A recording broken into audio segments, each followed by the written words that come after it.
In this video, we'll talk about the second major type of machine learning problem called unsupervised learning. In the last video, we talked about supervised learning. Back then, we got datasets that looked like this, where each example was labeled either as a positive or a negative example, whether it was a benign or a malignant tumor. So for each example in supervised learning, we were told explicitly what is the so-called right answer, whether it's benign or malignant. In unsupervised learning, we're given data that looks different. We're given data that looks like this, that doesn't have any labels, or that sort of all has the same label, or really no labels. So we're given a data set, and we're not told what to do with it, and we're not told what each data point is. Instead, we're just told, here's a data set. Can you find some structure in the data? Given this data set, an unsupervised learning algorithm might decide that the data lives in two different clusters. And so there's one cluster, and there's a different cluster, and the unsupervised learning algorithm may break this data into these two separate clusters. So this is called a clustering algorithm, and this turns out to be used in many places. One example where clustering is used is in Google News. And if you've not seen this before, you can actually go to this URL, news.google.com, to take a look. What Google News does is every day it goes and looks at tens of thousands or hundreds of thousands of news stories on the web, and it groups them into cohesive news stories. For example, let's look here. The URLs here link to different news stories about the BP oil well story. So let's say I click on one of these URLs. I'm going to click on one of these URLs. What I'll get to is a web page like this. Here's a Wall Street Journal article about the BP oil well spill story. So BP kills Macondo, which is the name of the spill. And if you click on a different URL from that group, then you might get a different story. Here's a CNN story about, again, the BP oil spill. And if you click on yet a third link, then you might get, a different story. Here's the UK Guardian story about the BP oil spill. So what Google News has done is looked at tens of thousands of news stories and automatically clustered them together so that news stories that are all about the same topic get to display together. It turns out that clustering algorithms and unsupervised learning algorithms are used in many other problems as well. Here's one on understanding genomics. Here's an example of DNA microarray data. The idea is you have a group of different individuals, and for each of them, you measure how much they do or do not have a certain gene. Technically, you measure how much certain genes are expressed. So these colors, red, green, gray, and so on, they show the degree to which different individuals do or do not have a specific gene. And what you can do is then run a clustering algorithm to group individuals into different categories or into different types of people. So this is unsupervised learning because we're not telling the algorithm in advance that, these are type 1 people, those are type 2 persons, those are type 3 persons, and so on. And instead, what we're saying is, here's a bunch of data. I don't know what's in this data. I don't know who's in what type. I don't even know what the different types of people are. But can you automatically find structure in the data for me? Can you automatically cluster the individuals into these types that I don't know in advance? Because we're not giving the algorithm the right answer for the examples in my data set, this is unsupervised learning. Unsupervised learning, or clustering, is used for a bunch of other applications. It's used to organize large computer clusters. I had some friends looking at large data centers, that is, large computer clusters, and trying to figure out which machines tend to work together. And if you can put those machines together, you can make your data center work more efficiently. Here's the second application, social network analysis. So given knowledge about which friends you email the most, or given your Facebook friends or your Google Plus circles, can we automatically identify which are cohesive groups of friends, or so which are groups of people that all know each other? Market segmentation. Many companies have huge databases of customer information. So can you look at this customer data set and automatically discover market segments and automatically group your customers into different market segments so that you can automatically and more efficiently sell or market to your different market segments together? Again, this is unsupervised learning because we have all this customer data, but we don't know in advance what are the market segments, and for the customers in our data set, we don't know in advance who is in market segment 1, who's in market segment 2, and so on. But we have to let the algorithm discover all this just from the data. Finally, it turns out that unsupervised learning is also used for, surprisingly, astronomical data analysis, and these clustering algorithms give surprisingly interesting or useful theories of how galaxies are formed. All these are examples of clustering, which is just one type of unsupervised learning. Let me tell you about another one. I'm going to tell you about the cocktail party problem. So you've been to cocktail parties before, right? Where you can imagine there's a party, room full of people, all sitting around, all talking at the same time. And there are all these overlapping voices because everyone's talking at the same time. And it's almost hard to hear the person in front of you. So maybe you have a cocktail party with two people talking at the same time, and a somewhat small cocktail party. And we're going to put two microphones in the room. So there are microphones. And because these microphones are at two different distances from the speakers, each microphone records a different combination of these two speakers' voices.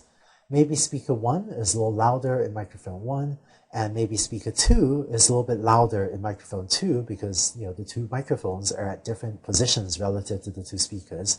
But each microphone records an overlapping combination of both speakers' voices. So here's an actual recording of two speakers recorded by a researcher. Let me play for you what the first microphone sounds like. 1, 2, 3, 4, 5, 6, 7, 8, 9, 10. All right, maybe not the most interesting cocktail party is two people counting from 1 to 10 in two languages, but there you go. What you just heard was the first microphone recording. Here's the second recording. 1, 2, 3, 4, 5, 6, 7, 8, 9, 10. So what you can do is take these two microphone recordings and give them to an unsupervised learning algorithm called the cocktail party algorithm, and tell the algorithm, find structure in this data for me. And what the algorithm will do is listen to these audio recordings and say, it sounds like the two audio recordings that are being added together or that are being summed together to produce these recordings that we had. Moreover, what the cocktail party algorithm will do is separate out these two audio sources that were being added or being summed together to form our recordings. And in fact, here's the first output of the cocktail party algorithm. 1, 2, 3, 4, 5, 6, 7, 8, 9, 10. So it separated out the English voice in one of the recordings, and here's the second output. 1, 2, 3, 4, 5, 6, 7, 8, 9, 10. Not too bad, huh? To give you one more example, here's another recording of another similar situation. Here's the first microphone. 1, 2, 3, 4, 5, 6, 7, 8, 9, 10. Okay, so the poor guy's gone home from the cocktail party and he's now sitting in the room by himself talking to his radio. Here's the second microphone recording. 1, 2, 3, 4, 5, 6, 7, 8, 9, 10. When you give these two microphone recordings to the same algorithm, what it does is again say, it sounds like there are two audio sources, and moreover, the algorithm says, here is the first of the audio sources I found. 1, 2, 3, 4, 5, 6, 7, 8, 9, 10. So that wasn't perfect. It got the voice, but it also got a little bit of the music in there. Then here's the second output of the algorithm.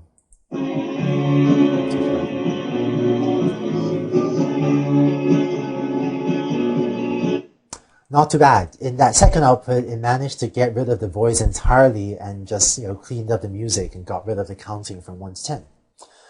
So you might look at an unsupervised learning algorithm like this and ask, how complicated is it to implement this, right? It seems like in order to build this application, it seems like to do this audio processing, you need to write a ton of code or maybe link into a bunch of C++ or Java libraries to process audio. It seems like a really complicated program to do this audio, separating out audio and so on.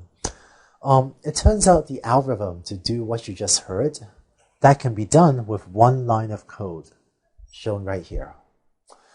It did take researchers a long time to come up with this line of code, so I'm not saying this was an easy problem, but it turns out that when you use the right programming environment, many learning algorithms can be really short programs. So this is also why in this class, we're going to use the Octave programming environment. Octave is free open source software, and using a tool like Octave or MATLAB, many learning algorithms become just a few lines of code to implement. Later in this class, I'll also teach you a little bit about how to use Octave, and you'll be implementing some of these algorithms in Octave, or if you have MATLAB, you can use that too. Turns out that in Silicon Valley, for a lot of machine learning algorithms, what we do is first prototype our software in Octave, because software like Octave makes it incredibly fast to implement these learning algorithms. Here, each of these functions, like for example, the SVD function, that stands for singular value decomposition, but that turns out to be a linear algebra routine that is just built into Octave. If you were trying to do this in C++ or Java, this would be many, many lines of code linking complex C++ or Java libraries.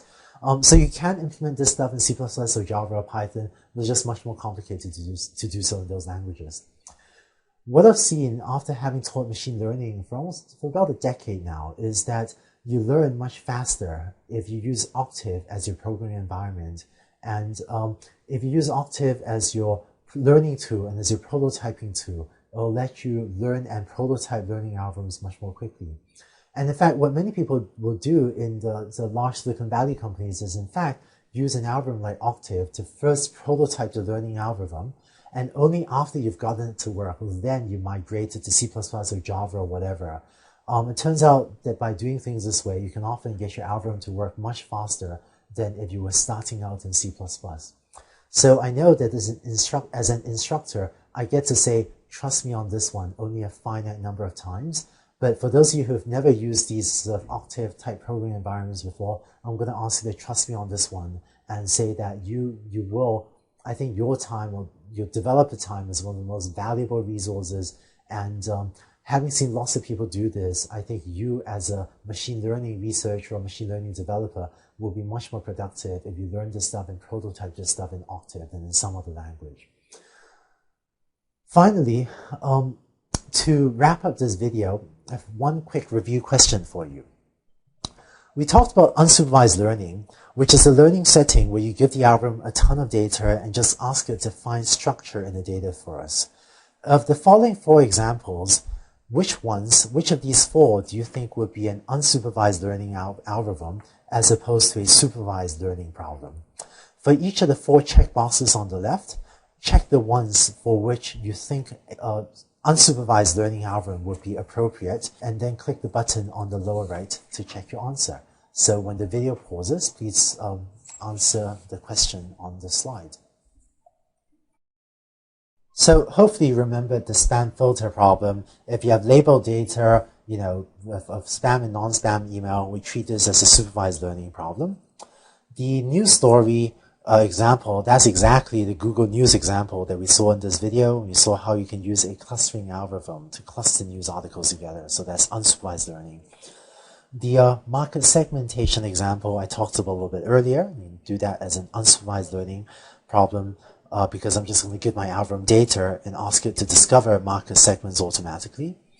And the final example, diabetes, well, that's actually just like our breast cancer example from the last video, only instead of, good and bad cancer tumors or benign and malignant tumors, we instead have diabetes or not. And so we will use that as we will solve that as a supervised learning problem, just like we did for the breast tumor data.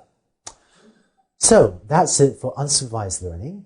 And in the next video, we'll delve more into specific learning algorithms and start to talk about just how these algorithms work and how you can go about implementing them.